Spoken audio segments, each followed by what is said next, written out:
One of the downsides of living in such a multicultural, vibrant suburb such as Auburn in Sydney is that public spaces are never quiet spaces, so it makes it a bit difficult to make videos. On the upside, one of the great things about living in a suburb such as Auburn is that it's a vibrant and lively and multicultural suburb. Okay, so let's see if we can critique McCloskey's article. Let's provide some criticisms on it. What we can do first is conduct an internal critique. That is to say, we'll take as given the framework which McCloskey has laid out and attempt to find inconsistencies in it, or inconsistencies between the arguments within it, or inconsistencies between some of its basic premises and some of its aspirations, for example. So we're looking for internal inconsistencies, and that's why we call it an internal critique.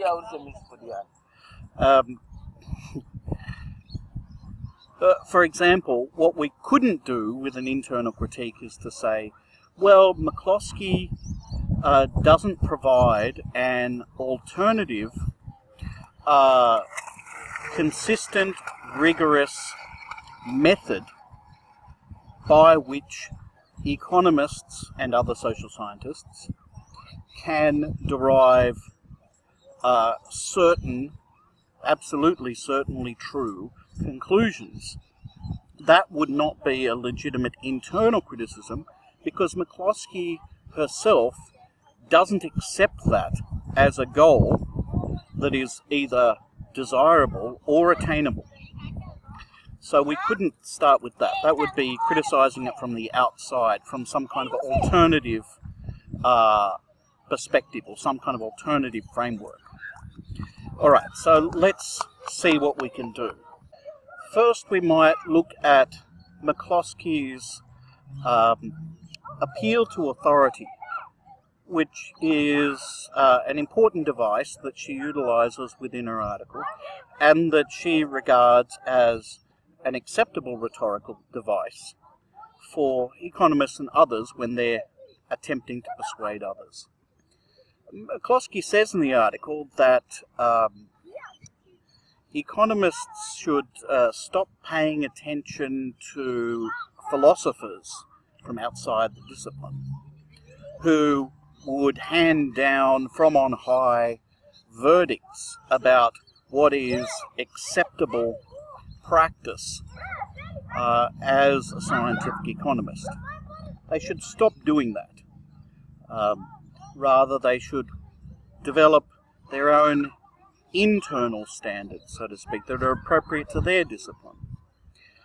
Yet, in the very article, in fact, in the very attempt to make this argument, she herself appeals to the authority of other selected philosophers, such as Richard Rorty or Stephen Tolman or Paul Feyerabend, who themselves hand down from on high, from the perspective of economists, hand down from on high verdicts about what they think is acceptable, which she accepts. And she doesn't just accept them, but she utilizes the authority of these thinkers as progressive, forward-thinking, advanced philosophers in order to attempt to persuade economists. So you could argue there's something of a contradiction at work there, that McCloskey is having a cake and eating it too. I think also related to this issue of appealing to authority it's problematic because McCloskey, I think, tends to exaggerate the degree of agreement within modern philosophy, and in particular the philosophy of science. Certainly some philosophers have abandoned modernist tenets, and the philosophers she cites do that. But there are still others. In fact, I think it's probably the majority who still hold to some of those essential modernist tenets. They still hold to the idea that there are truths to be discovered, that certainty in knowledge is at least to be aspired to. These are goals to be, it's a consummation devoutly to be wished, so to speak, by many, many philosophers. And if we look at philosophy historically, the discipline is really an ever-moving feast where certain beliefs become quite popular for a while, and then they mysteriously fade in popularity, and then they come back again, and then they fade again. And you see this, for example, in the constant struggle between a realist philosophy of science and an instrumentalist philosophy of science. There's a waxing and waning of the two positions over time. And at the moment, the realist philosophy of science is gaining a great deal of ground. It's gaining a great deal of attention and popularity. It's really the center of creative thinking within the philosophy of science at the moment. And this philosophy of science really runs counter to the kinds of philosophers that McCloskey is citing as cutting-edge anti-positivist, and in some sense anti-realists as well. So it's not necessarily a great strategy to rely on or appeal to the authority of philosophers of science at any given moment in time, when this is when the philosophy of science itself is quite dynamic, and the kinds of views that you're relying on might become quite unfashionable or out of date themselves over time. Another possible inconsistency in McCloskey's article is the kind of Janus-faced evaluation that McCloskey has of economists' practices. So on the one hand, she says that economic practice is really doing fine. Economists really don't need to change what they're doing per se, and they don't really need to change the way in which they make arguments and try and persuade each other. In fact, economists employ a wide range of different types of arguments. Their arguments are not really narrowly focused on purely deductive argumentation and some kind of very rigorous, formal, inductive logic. Rather, they employ all sorts of techniques. They employ appeals to authority. They employ appeals to the moral desirability of a certain outcome. They appeal to the conventions of the discipline. They appeal to they make appeals to analogy. They use analogical reasoning, and so on. She's only saying that the problem is that these other kinds of argumentation, which are used and are legitimate, are not truly recognized as being legitimate. They're not acknowledged. as legitimate arguments, and that they should be. And this would perhaps open up the possibility of economists allowing for more open-spirited debate if they realise that this is really what they're doing. On the other hand, McCloskey is suggesting that economists in practice borrow too heavily from the philosophers of science and sometimes from other disciplines, resulting in harmfully narrow forms of acceptable argumentation. And she often lambasts economists for this. After, on the one hand, saying, you know, economics is a great science and it's doing fine, it just has a self-image problem, she then goes on to lambast economists for something more than just an image problem or a problem of imagination, but really they are tied to certain tenets which are deforming their own practices. So, for example, here's a quote.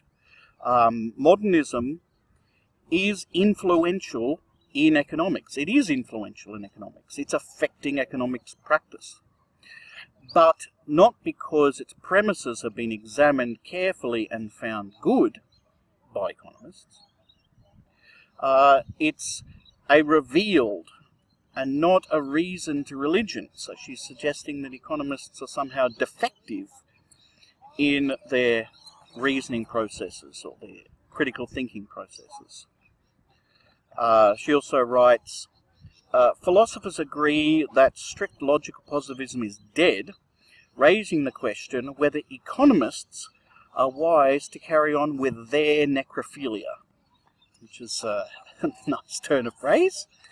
But she's suggesting that economists are engaging in a kind of intellectual necrophilia, which one would assume is having some kind of detrimental impact on their practices as economists. So you can't really say on the one hand that economics is doing fine in practice. It's just got an image problem or a self-image problem. And on the other hand, it's engaging in intellectually necrophilic practices on the other. It doesn't seem to gel very well. There's some kind of inconsistency at work in McCloskey's thinking here. I think this incongruity is most evident in McCloskey's comments on econometrics and significance testing. Because on the one hand, you can't really say that economics is doing fine as a practice, while on the other hand being severely critical of econometric practices. It would be fine if econometric practices were just some kind of little, side issue, and a small addendum to the discipline as a whole. But really, econometrics is central to empirical economics. It really lies at the core of doing empirical work. So McCloskey's critique of econometrics, or the utilization of econometrics by economists, really attacks the core of one of the economics profession's major practices. It's attacking a pillar of the science itself. This is not just a question of self-image. This is attacking its practices. You can't say that everything's fine or mostly fine and we need to make a few modifications here and there, and at the same time attack a foundational pillar. This is an inconsistency which is not really resolved, I think, in McCloskey's work. There's a contradiction at work. furthermore, a related contradiction to that is that the general point that McCloskey is making, especially at the beginning of the article, which remember is about rhetoric ultimately, is that rhetorical tools or rhetorical methods are not some kind of illegitimate or just fancy ornamental wordplay, but rather is part of the essential reasoning process that attempts to persuade audience members or interlocutors in conversation. Now, if that's true, and that's really at the heart of any scientific endeavour, then it would seem that you would have to say that if a scientific community is, on the whole, persuaded by a set of practices, that a set of practices are acceptable, they're persuaded by that due to arguments that have been made for various reasons, then that's really the trump card, so to speak, for the discipline. If we accept rhetoric as the benchmark for how we should judge a scientific discipline. The problem is that McCloskey doesn't accept that benchmark when it comes to econometrics. She seems to be suggesting, perhaps implicitly, that sure, the majority of the discipline has been persuaded, but nonetheless they're wrong. That the persuasion by means of rhetoric of a community is not the trump card in this particular case, in the case that she disagrees with. It seems like, I don't know whether you can have your cake and eat it too in this scenario. You really should say, well, the majority is persuaded, so that's pretty much the end of the story until they cease to be persuaded. Now, McCloskey might reply, well, that's what I'm attempting to do. I'm attempting to persuade the discipline that they've gone wrong, that they've made errors, that they're not really doing empirical work in a way that is relevant and it's not as good as it could be. So she could reply in that way. The problem is, I think, for McCloskey, is that she hasn't really succeeded in persuading the economics community of that. In which case, we come back to the trump card argument that, well, you know, the community has decided that econometric techniques are the best available, and what's currently occurring is acceptable. So the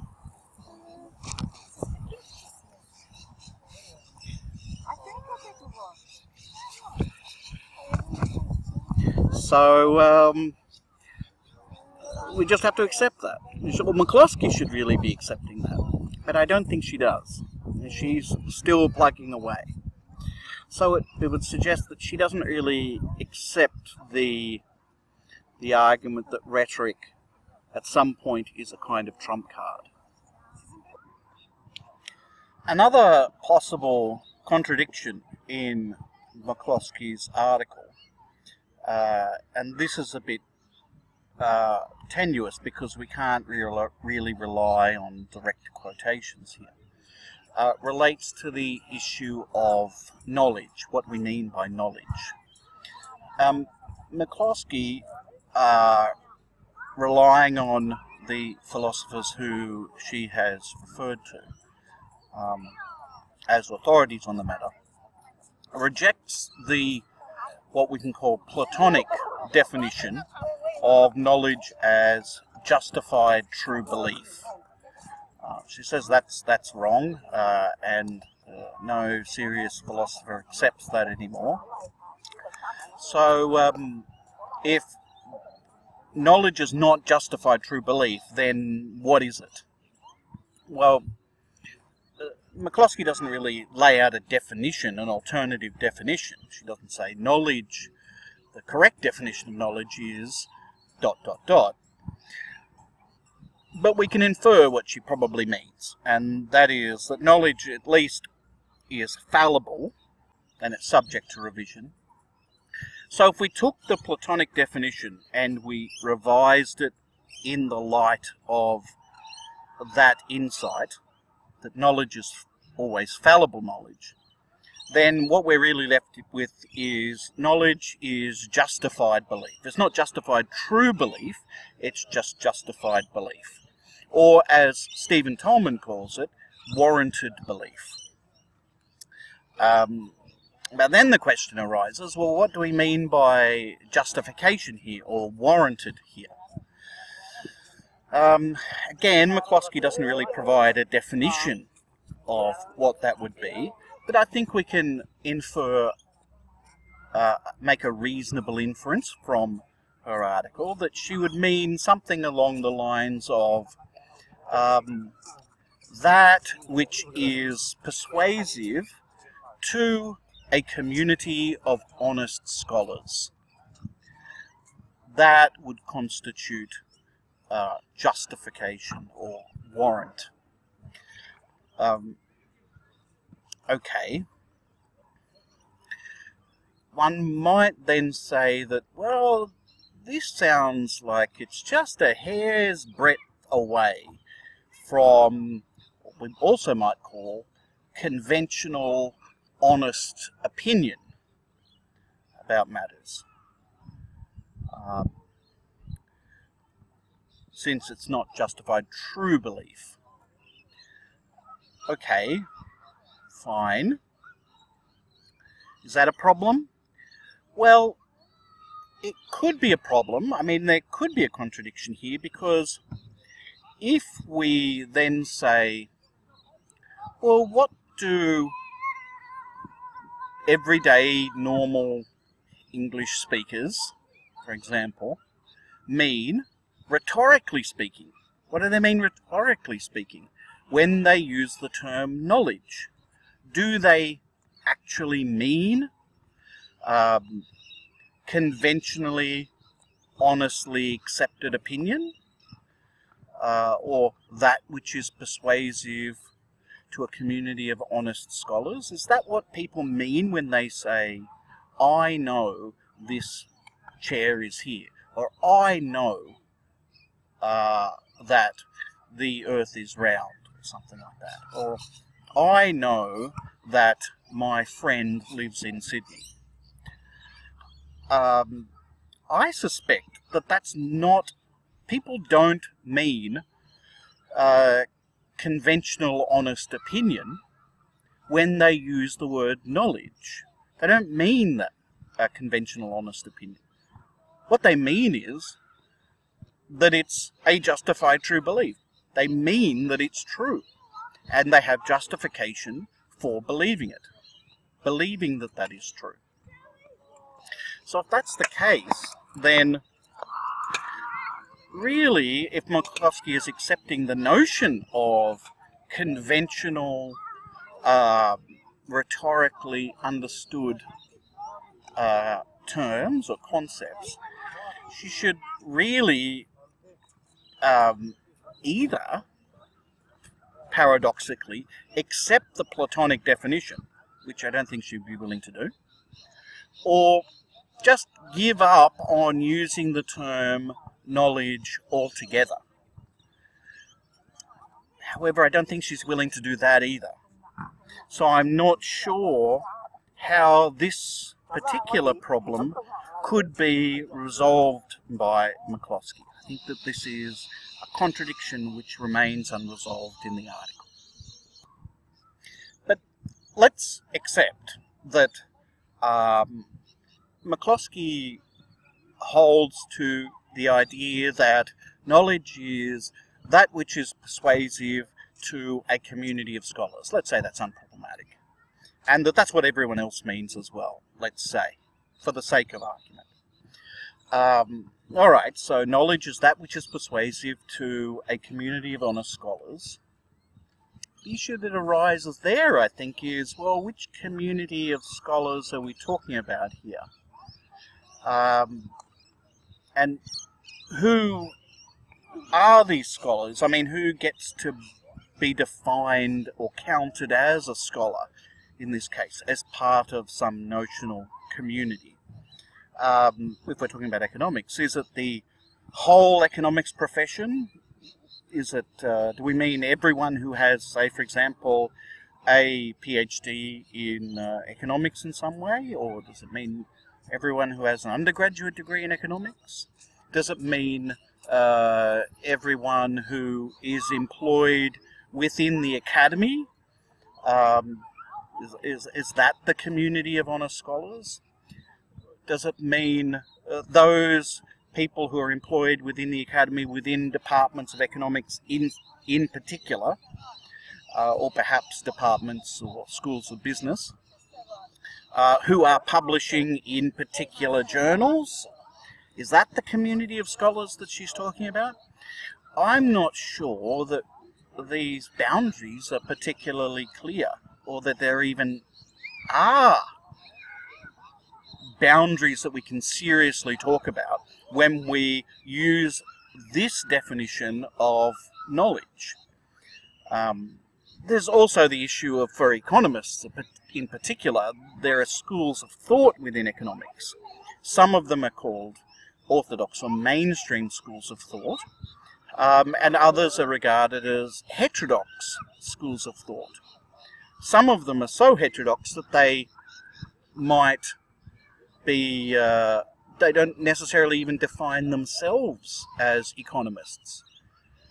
Are they part of the community of scholars? It's not clear.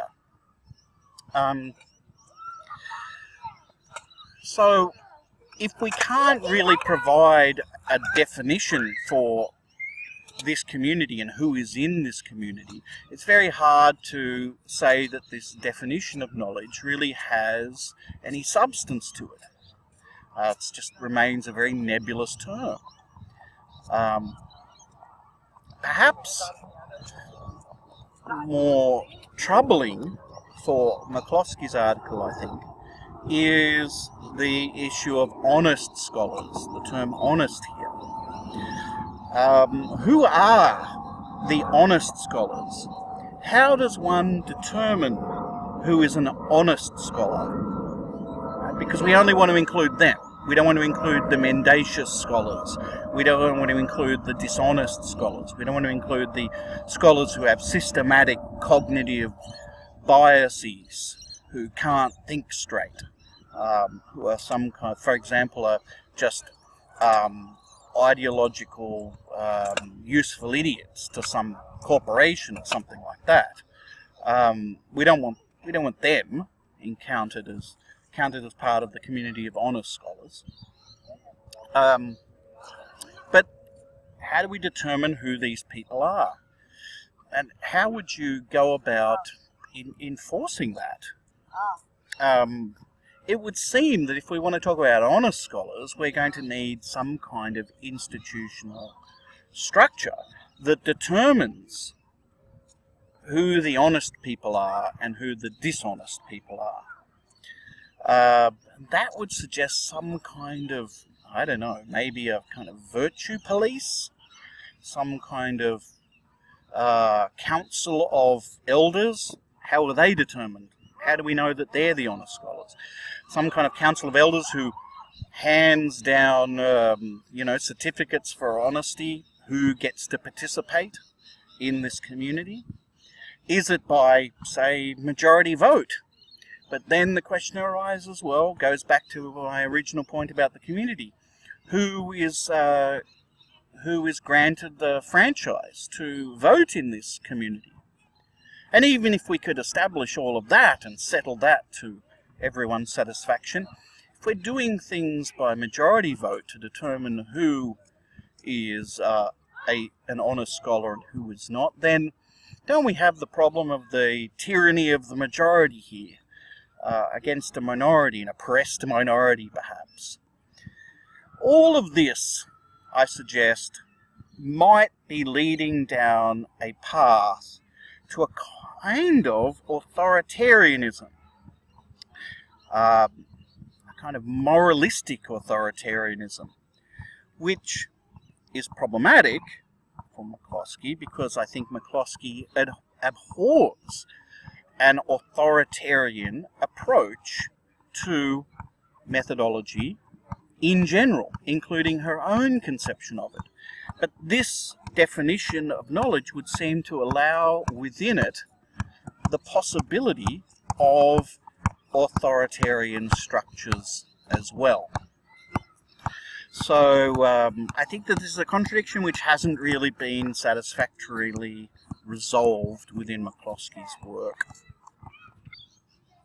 Okay, so much for internal critiques, looking for internal contradictions.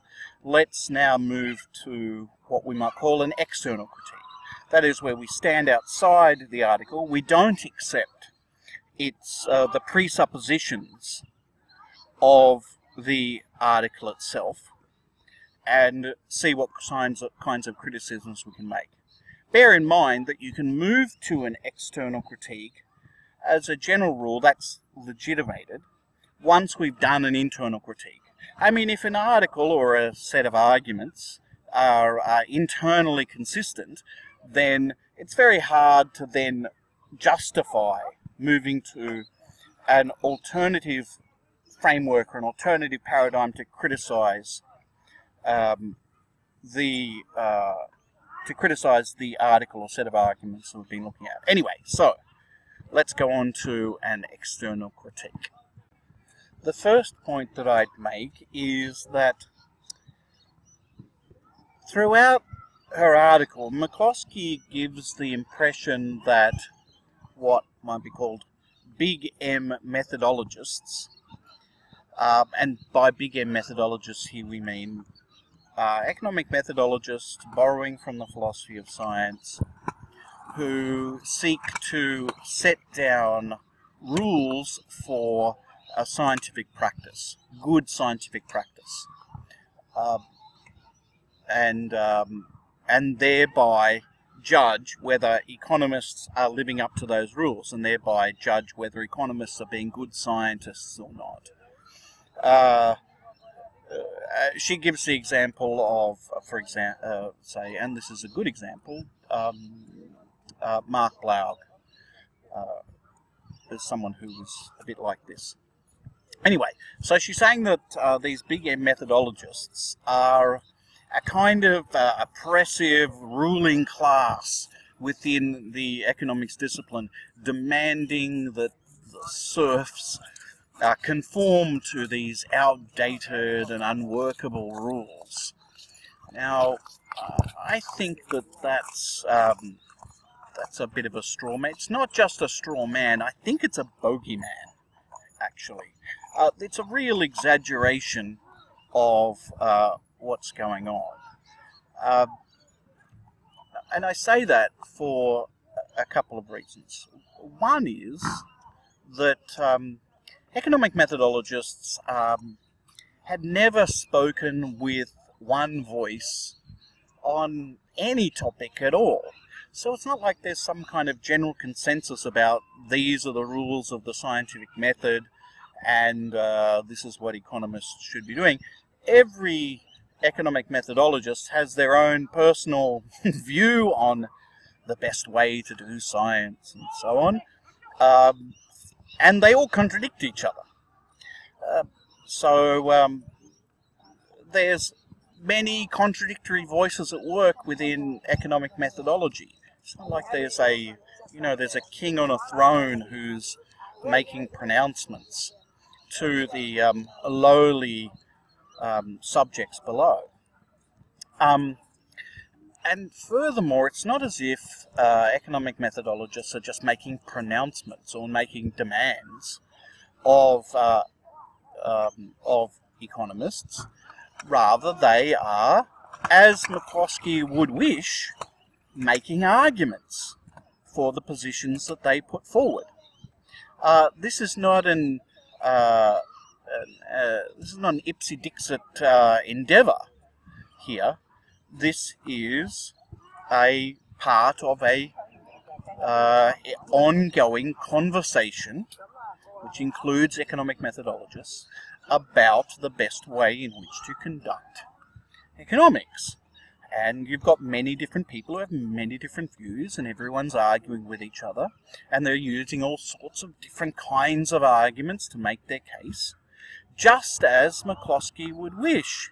So in a sense, this community who she's in some sense demonizing is perhaps even more so than economists themselves. It's the kind of ideal community which she is saying economists should strive for. Okay, maybe I'm making an ambit claim there. That might be a little bit too strong, but I think the general gist of my point holds. And furthermore, whatever economic methodologists are saying, no matter how authoritarian their language might be, which I don't think it is, but nonetheless, even if that were the case, it's not accurate to say that economic methodologists somehow rule the roost of the economics community. It's far, far from it. Hardly any economist pays any attention to economic methodologists. You can just see that in the citations of the works by economic methodologists. It's very low, and it's not many economists would be interested in citing their work a lot of the time, which is very unfortunate, but nonetheless, it's not some kind of ruling oppressive class. If anything, the economic methodologists live in a ghetto in the corner of the kingdom. They're not sitting on the throne.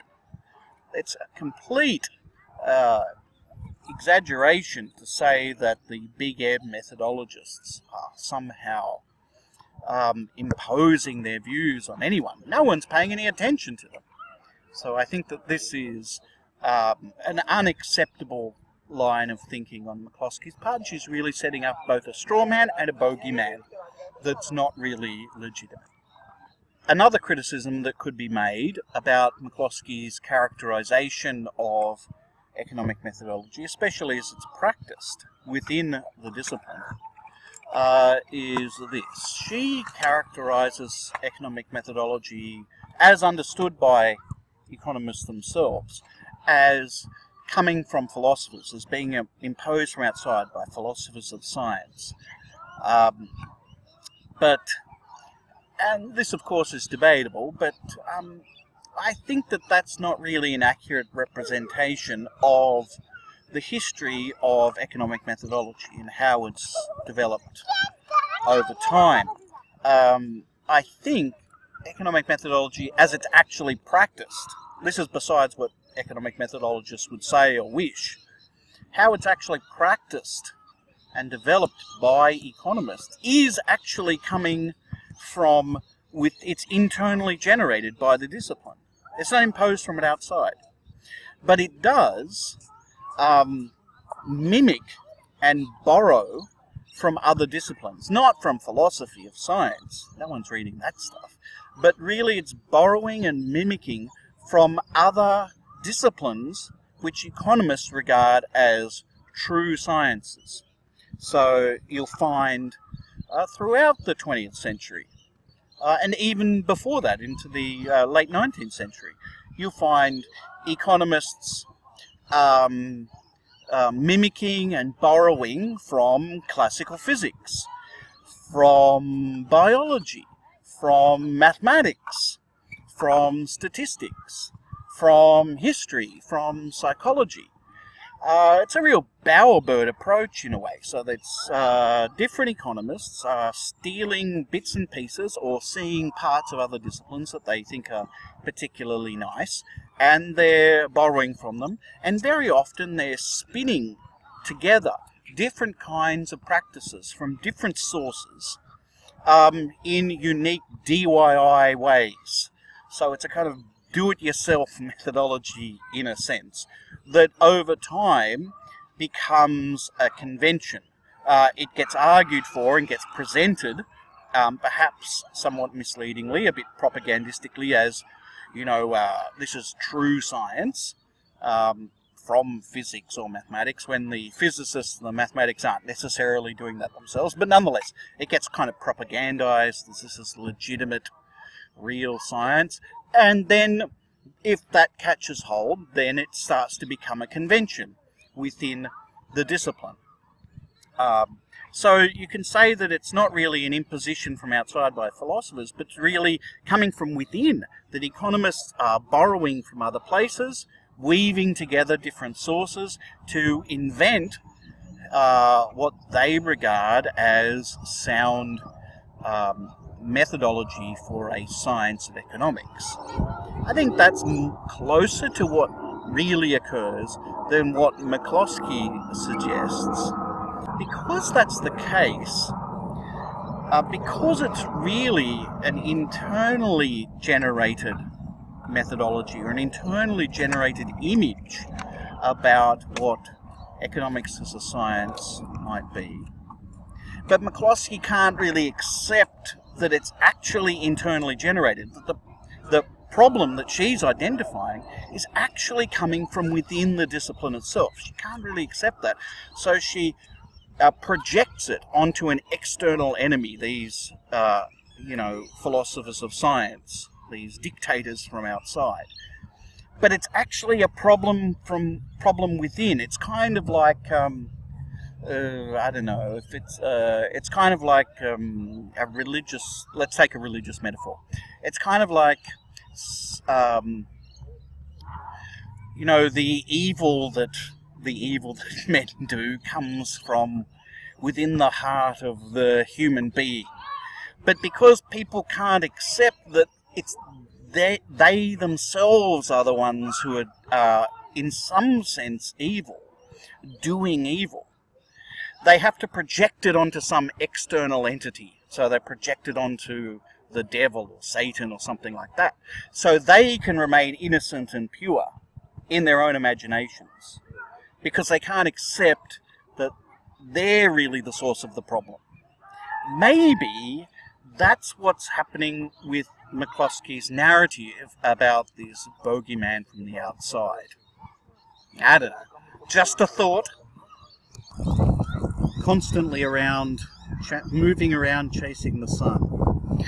So, the next criticism that we could make is one of what would be the real effect of following McCloskey's recommendations or suggestions in her article.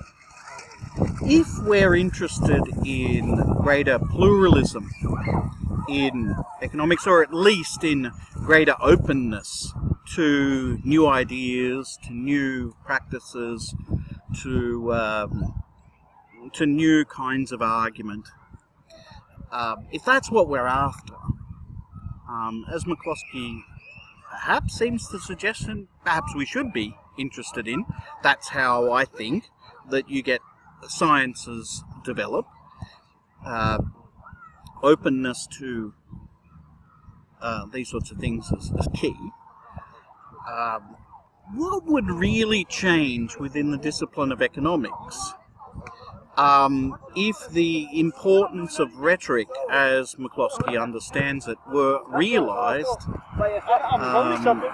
and acknowledged?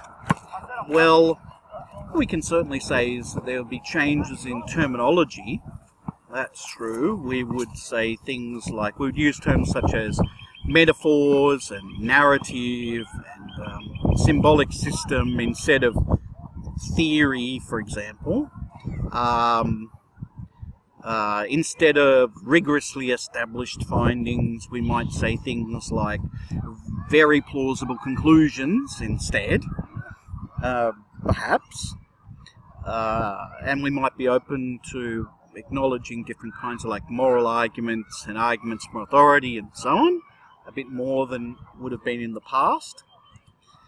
That's all true, but wouldn't necessarily entail anyone's theoretical beliefs or allegiances changing in any way.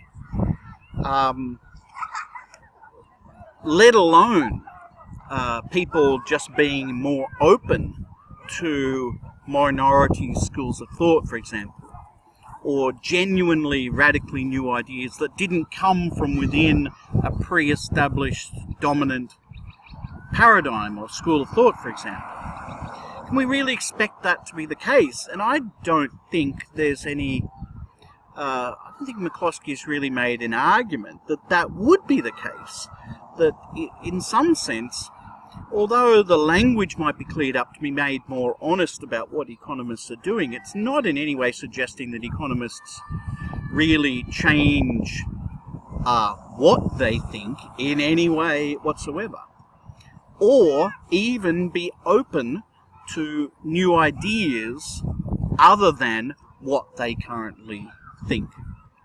So I think that this is potentially really a problem. I'm not sure that it really would in any way substantially change the economics discipline. Now, one might say that, well, McCloskey could reply that that well, she's not really interested in transforming the discipline in any really radical way, you know, having some kind of Copernican revolution in the discipline or anything like that. That's not an aspiration. She's fairly happy in general terms with the theoretical status quo. But that doesn't really gel particularly well with some of what I think are McCloskey's general philosophical presuppositions. I mean, I think McCloskey is a kind of is a liberal, an intellectual liberal, not in the American sense of the term liberal. That's ridiculous. I mean, in the John Stuart Mill sense of the term liberal. That is, you protect minority positions because they may have truths too to tell. You don't allow the majority view to become a convention. You allow a proliferation of different ideas to occur, perhaps in competition, perhaps in collaboration with each other, so that a discipline can thrive and evolve because it has complexity and diversity in it. But that has to be something which is encouraged.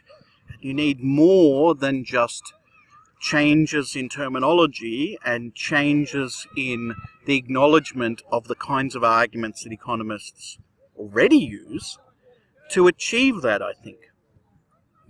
And I don't think that, in a sense, McCloskey's notion of the rhetoric of economics lives up to the, I think, what are the philosophical underpinnings of that view. I mean, the appeal to Feyerabend is telling in this respect. Feyerabend argues for a radical proliferation of alternative theoretical viewpoints. He argues that even theoretical viewpoints which seem crazy or insane at any given moment in time should be given space and should be given the opportunity to be heard by the whole of a discipline. He even goes so far as to say that insofar as a scientific discipline, and he talks about science in general, but usually he's talking about physics, but if a scientific discipline kind of becomes too insular and too much wedded to one dominant worldview, then it becomes authoritarian in its internal structure, and then might seek to impose its worldview on the rest of society. And so he even goes so far as to say we should really have democratic oversight of scientific disciplines themselves, and that would include economics. scientific discipline, there should be, democratic oversight, but democratic oversight that protects the rights of individuals and groups and schools of thought to their existence and their ability to seek to continue their research and perhaps persuade others. So I don't think McCloskey really gets to that point with her article in this case. Now, if that's true, then it's arguable that, in a sense, McCloskey's article is betraying. Now, this is obviously a bit strong, so I'm rhetorically ramping it up a little bit here. Is perhaps betraying the philosophical inspirations which lie behind the article itself. That, in fact, there's a kind of implicit conservatism, unacknowledged, unrealized conservatism in McCloskey's article, despite its appearances. Because if we look at, for example, the advice that McCloskey kind of gives about how you would, quote-unquote, reform or improve economics, we can see that it doesn't really challenge any established structures, institutional structures, of course it doesn't challenge, but it doesn't really challenge existing dominant modes of thought when it comes to economic theory, for example. So, for example, McCloskey suggests if you want to influence the discipline, if you want to help reform the discipline, then you should talk to economists in their own language. Right? And McCloskey does this herself, and this is why it's an interesting. McCloskey's article is an interesting example of the attempt to use persuasion to reform the discipline in some way. But let's look at the kind of devices that she utilizes to do that. So you talk to economists in their own language, a language that they understand. You appeal to their own common ideals of reasoned argument that everyone can accept. You needle them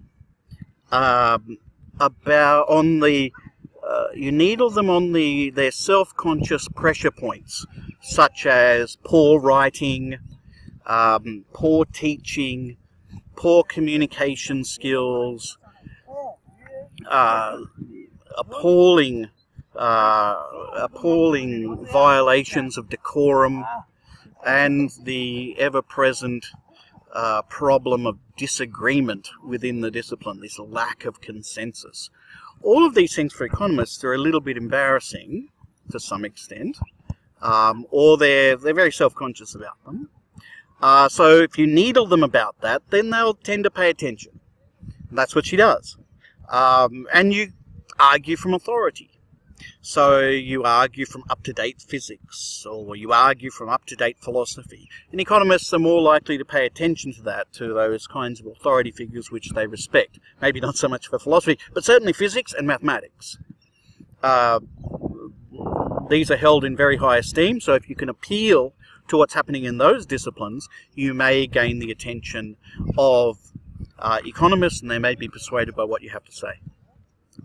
Oh, and finally, of course, you appeal to a sense of empathy. That is, you say, well, I'm one of you. I understand your situation, and let me show you a way out. But note that this mostly entails, all of these kinds of techniques, mostly entail operating within a particular school of thought. That is the dominant school of thought within economics. Right? So if you talk to economists, okay, so talk to economists in their own language. Well, what's their own language? Well, that depends on the theoretical paradigm that you're looking at. Right? If the majority of economists are, if neoclassical price theory is mother's milk, then in order to persuade them, you're going to have to talk in those terms. That is, you're going to have to accept the fundamentals of that particular paradigm or school of thought in order to get the conversation going. You have to operate within the dominant paradigm. And in that sense, and all of her examples really rely on that sort of thing. If you say, oh, well, empathy, I'm one of you. Well, what's one of you? That is, someone who came from Chicago and went through price theory and knows about macroeconomics, and we acknowledge Keynes as a great thinker, but his time has passed and he was, you know, a little bit amateurish by the standards that we work with today, and it's all a bit ad hoc and so on. You have to talk within. The empathy only comes from being within the dominant paradigm. When can you ever move outside that dominant paradigm in order to persuade economists to change their minds about anything? I don't think that there's any way in which you can do that. Well, certainly not any obvious way. So McCloskey's advice always ends up turning back to a dominant paradigm and its rhetoric within that dominant paradigm. And in that sense, it remains a deeply conservative piece of work, deeply anti-pluralist, in fact, and deeply closed to alternative viewpoints. Okay?